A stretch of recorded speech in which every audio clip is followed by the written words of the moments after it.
Welcome back to my channel where we are going to be financially smart together. Today, I want to go over 7 concepts you must know before you can generate passive income streams, and most importantly, keep them. So let's get started. First, you must know the difference between an asset and a liability. Now, in conventional terms, assets are anything that has value, like jewelry, cars, boats, etc. However, when you think of it in terms of income generation, an asset is anything that creates cash flow income for you and puts money in your pocket, while liability creates expenses and takes money away from you. So assets can be investment real estate, stocks, businesses, etc. And liability would be things like student loans, personal loans, or any other types of loans, and etc. When you earn income from a W-2 job or 1099 contract work, the salary actually is categorized in the income column. And most people will use this income to directly pay off their expenses. And that is why, for a lot of people, once they lose their job or gig, they're in financial trouble. However, to better position yourself financially, instead of using the salary to pay off expenses, you can first use the salary to create an asset that generates income automatically. That would help you increase your income potential as well as generate a buffer in case you lose your job. Because of inflation, prices for everything will increase. That's why saving isn't the way to go, because your money will slowly lose value over time. However, when you invest in assets, then you're protected from inflation because inflation will cause your asset prices to go up too, which is another reason why it's so important for you to have assets. So think about it.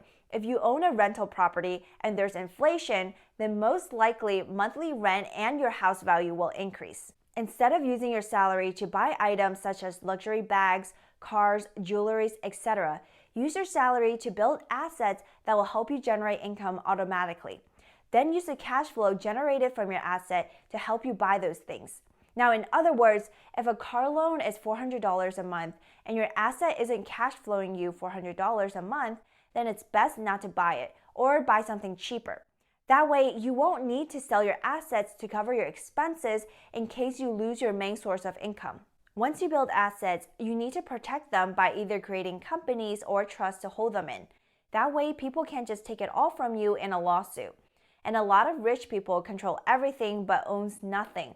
And this is one way they do that. However, when you create corporations, you also have to structure it in a way that gives you the maximum amount of tax benefit.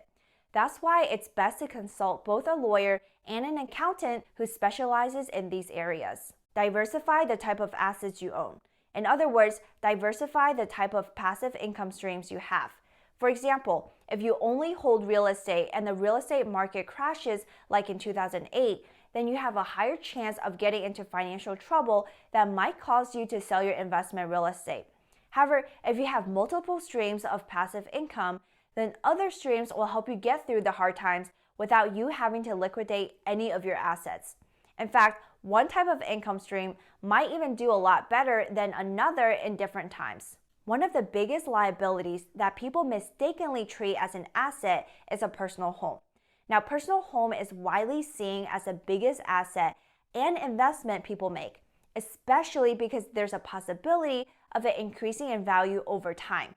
However, for the purpose of this discussion, the terminology of an asset is what generates money and does not take away a cent from our bank account. Now, for a personal home, even if you don't have to pay a mortgage, you still have to pay house insurance, taxes, and expenses to fix and maintain the house.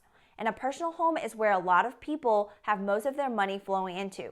So if you're very serious about investing, keep in mind that the money you put towards a very expensive house is considered lost time and opportunity for that money to be used towards building assets that can generate you cash flow in the long run. For more, check out the video I made about asset creations. Now, food for thought. There are some people who feel like there's no purpose to their job. But if you think about it this way, the purpose to do well at work is so that you can have the resource to create assets for yourself. Now, please remember to subscribe and hit the notification bell so you won't miss out on any future lessons like this. And as always, if you have any questions, put them in the comment section below.